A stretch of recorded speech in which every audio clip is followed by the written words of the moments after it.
Hello everyone and welcome to Fiction Friday. Today we have episode 36 of The Squire. I hope you enjoy it.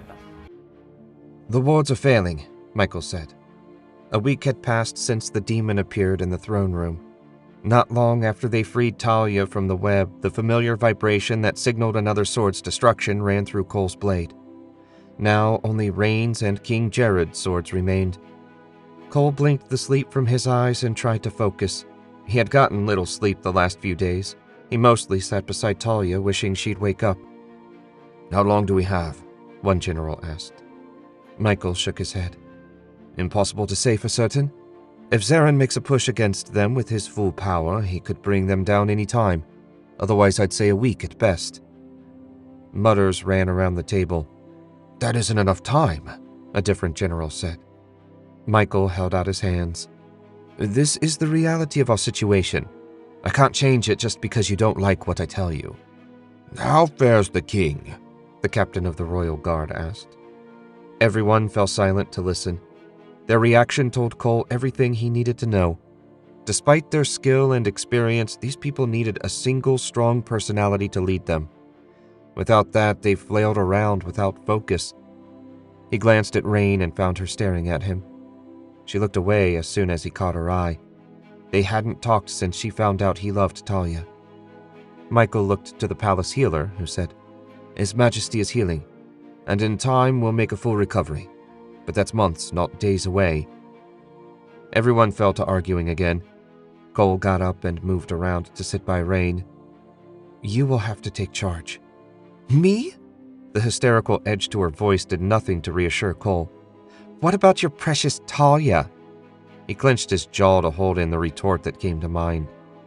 "She hasn't woken up even for a moment, and I have no idea how long it will take for her to come around. The king isn't in any better shape." He lowered his voice to a whisper.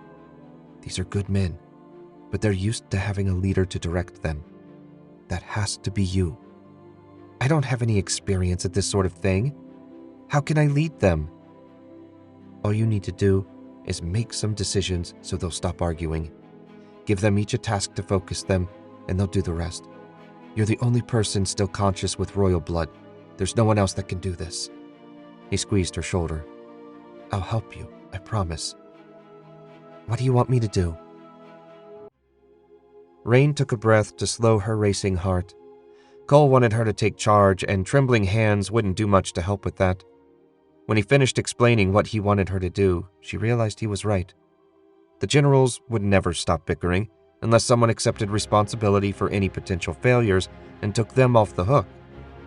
That was her basic function in this mess. Scapegoat. She smiled when she remembered what Cole told her when she complained about everyone blaming her if the defenses failed. Don't worry about it. If the defenses fail, we'll all be dead anyway. He still had a lot to learn about offering reassurances. Her heart rate under control, Rayne got to her feet. She frowned when everyone ignored her and slammed a fist on the table. Every eye in the war room turned her way, and somehow she managed not to flinch. "Enough arguing. If an attack comes, it will most likely be from the west and north.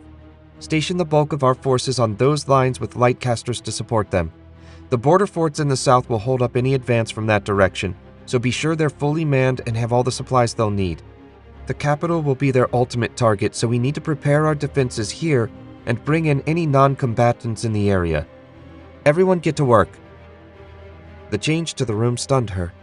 With orders to follow, the generals fell to work, making plans with no sign of the previous disagreements. An hour later, they had all left to set operations in motion, leaving Cole, Rayne, and Michael alone in the war room. Rayne slumped in her chair, emotionally exhausted. "That was well done," Michael said. Rayne offered a wan smile and jerked a thumb toward Cole. "I just repeated what he told me." "It was less what you said than how you said it," Michael smiled. "You spoke with authority, like a queen. It's what they needed to hear. I don't know what will happen, but now we might have a chance." Michael bowed to her and left the war room to make preparations of his own. Rayne turned to Cole, who was watching with a faint smile. "What?" He shook his head. "Just thinking how much the spoiled princess I left Corinthia with months ago has grown. You'll make a fine queen, Rayne." Her cheeks warmed at his praise, which only annoyed her. "What do we do now?"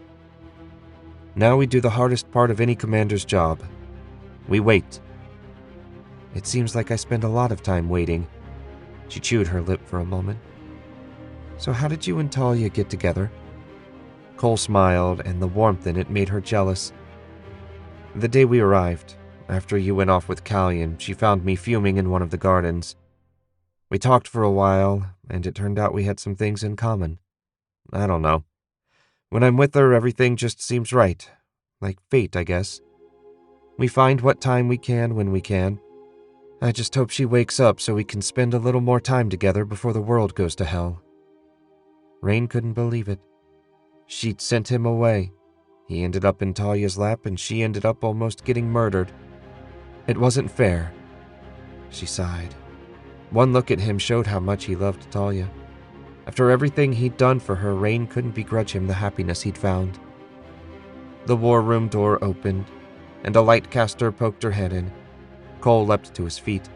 His reaction startled her. Then she recognized the woman. It was Talia's attendant. "Is she all right?" Cole asked. The lightcaster nodded. "She's awake and wants to see you." A blast of adrenaline shot through Cole when the lightcaster said Talia had woken up. Maybe she'd be okay now. He looked down at Rayne. "I've got to go." She nodded. "I'm glad she's awake." Her reply lacked any real enthusiasm, but he appreciated the sentiment. Cole forced himself not to run across the war room and followed the lightcaster to Talia's bedroom. They'd put her in the royal suite since her private room wasn't in livable condition. The two of them paused in front of oak double doors heavy enough to stop a battering ram and carved with the royal crest. "I'll wait out here," his guide said, pushing the door open for him. Cole hesitated a moment and felt stupid for doing it. She was awake. Nothing else mattered. He stepped through the doors and shut them behind him. The royal suite looked more like a display than somewhere people spent time together. Given Talia's relationship with the king, perhaps that wasn't surprising. His steps made no sound as he crossed the thick carpet. Talia sat up in the middle of the huge canopied bed, surrounded by a mountain of pillows. She smiled as he approached and patted the edge of the bed. He sat beside her and took her hand. "How are you?" "Better. My strength is returning fast, but the wards are dying. Jared and I drew too much of their strength to heal ourselves." "Don't worry about that. The generals have prepared for an invasion. Everything we can do, we'll do. You just concentrate on recovering." "How did you get them to stop arguing?" Cole explained what he had Rayne do. She seemed like the best person for the job, and she did great. "You made the right choice. In a couple days, I should be strong enough to get up and lend a hand. How's Jared?" "Healing. Slowly, but the lightcasters say he'll be fine, assuming we all live through the next few weeks." "That's good." The dispassionate way she said it spoke volumes about their relationship. "Our daughter would be devastated if anything happened to him." "Daughter?" Cole had seen no sign of the girl and hoped she was somewhere safe. Talia nodded. "Jenna, my reason for coming to this world. Don't worry. She's far away from the Lake Kingdoms with her grandparents." "Can you read minds now as well?" Talia patted his cheek. "Only yours. I understand you killed the creature that left me in this sorry state." "It was a team effort. I wish I'd figured out what it was before it killed Adam and hurt your husband. I only knew it wasn't you when it lied to me. You'd never lie to me, would you?" Talia just smiled without answering, which told Cole everything he needed to know. If the situation demanded it, she would certainly lie to him, and he didn't blame her. Sometimes hard choices needed to be made. If she did lie to him, he'd know it at once, so that would defeat the purpose, but he didn't point that out. Cole stood a couple 100 yards from the western border at the top of a grassy hill. All around him, soldiers of Celestia clutched weapons and shields, their breath steaming in the cold fall air. None of them had much experience. Hell, they put him in charge of the unlucky 1,000, so the generals had to be desperate. The wards had protected the country for so long, no one had had to fight a major battle in centuries. They would all get an education today. At least they'd left him a pair of lightcasters. Below them, thousands of beastmen snarled and milled around in the woods across the brook that marked the border between Celestia and the Wildlands. They were either working themselves up to attack, or waiting for a signal to attack. The leaves had all fallen, so he had no trouble seeing what the stupid brutes were doing. Understanding presented a whole other problem. Cole rolled his shoulders, trying to adjust his borrowed mail. They'd offered him a horse too, but he figured he'd be more apt to fall off it than ride it to victory. He sighed. Why didn't they just get on with it? Sir, his second-in-command, a Lieutenant Dane, 20 years his senior who nonetheless had never swung his sword in anger and appeared happy not to be in charge, approached. Master Jimison says the wards just failed. 6 days. Michael hadn't been far off in his estimate. Get the archers ready, Dane.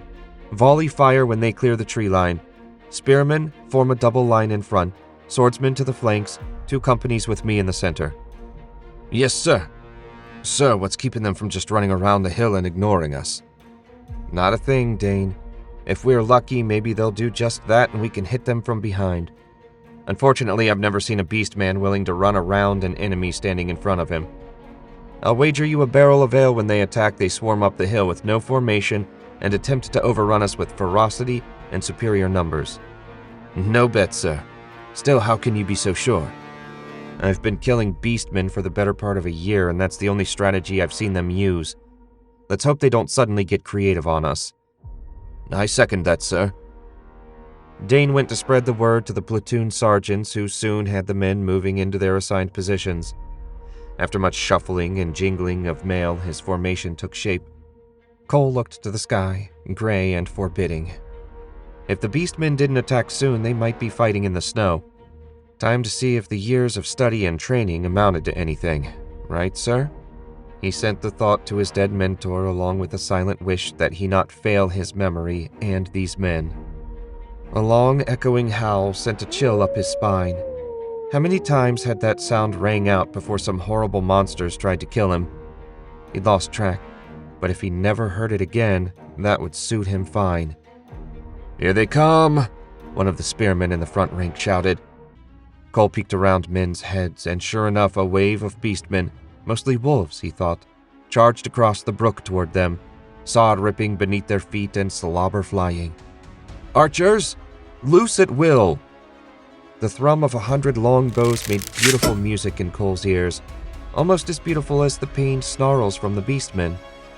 Through the gaps in the front line, he saw scores of beastmen fall.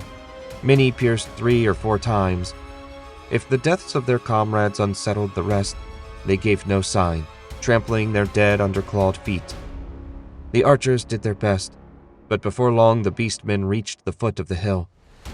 Close ranks! The front rows locked shields, each man protecting the soldier to his left. Spears protruded from small gaps ready to stab anything that got close. The swordsmen on the flanks had their weapons ready as well in case the brutes tried to get around the edge. Cole held his breath. The snarling grew ever louder as the beastmen clawed their way up the slope. Soon now. Hold the line! The first muzzle broke over the crest.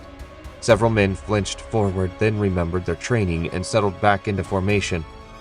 Hundreds of beastmen hammered into the front line, buckling but not breaking it. The second rank put their shields into the backs of the men in front and held them in place. The initial rush broke. Attack! Cole shouted. Spears thrust into the front row of beastmen from above and below. Dozens of the monsters fell, their howls muffled by the layers of corpses above them. They didn't die alone. The screams of men soon joined the symphony of death. Cole watched it all, constantly scanning for any sign of weakness in his line. The spearmen were holding better than he'd had any right to hope, and the swordsmen killed the few enemies that tried to move around the front line. He'd begun to think they might survive the initial rush when a deep rumble, more felt in his chest than heard, reached him. What the hell was that? He couldn't see anything over the chaos of the battle. The answer came all too soon, when the head of a boar man, every bit as big as the one he fought for the soul box, came lumbering up the hill. If it hit his line, his men wouldn't stand a chance. Cole turned to his lightcasters. "Kill that thing!"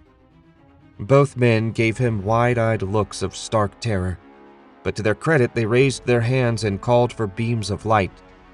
Power lanced out and struck the boarman in the chest.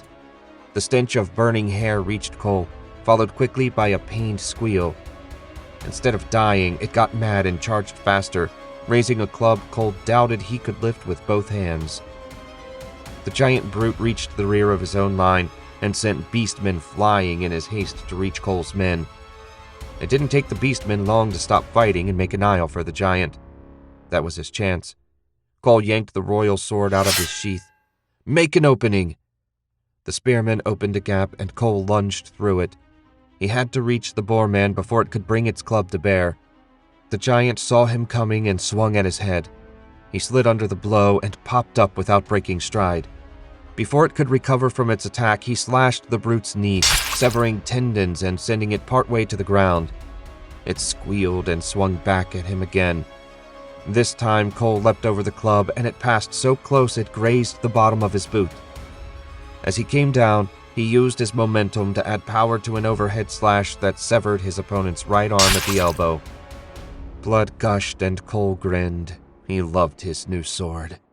He thrust it into the boarman's chest up to the hilt, then ripped the blade to the side, opening a 2-foot gash in its chest. The giant toppled and the beastmen around him stared. This was their chance. "Charge!" Cole shouted. The men thundered down the slope toward the shocked beastmen. Their momentum drove the monsters back.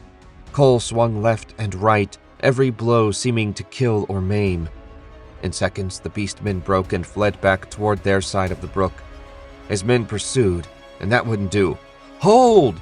Hold!" The soldiers skidded to a stop at his order. Everyone turned to him. "Back up the hill. Set watchmen, and everyone else get some rest. I doubt we're done yet." Soldiers jumped to obey, and Cole trudged up the hill after them. Halfway up, the orb in his pocket vibrated. He hoped Talia didn't have bad news. Thanks for listening to this week's episode of Fiction Friday. If you liked what you heard, you can find more of my fiction on my website, jamesewisher.com. Please consider liking, subscribing, and sharing with anyone else you think might enjoy the show. Until next week, goodbye.